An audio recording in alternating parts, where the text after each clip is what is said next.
Hello guys, welcome back to the channel. In today's video, I'm going to show you my favorite hair combos using new hairstyle from the Dressed and Pressed Petal Update. Okay, let's get into it guys. First of all, I'm going to go to the hair selection and then we're going to use this hairstyle and we can change the toggle.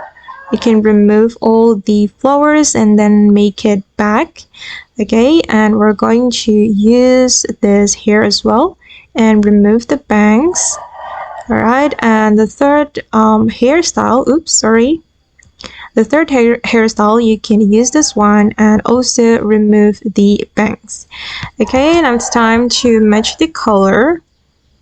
I'm going to make it brown like this.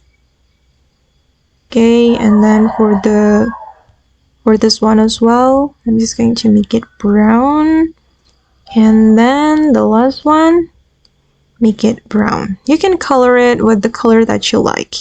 Okay, and this is the final result. As you can see that it's so cute but simple.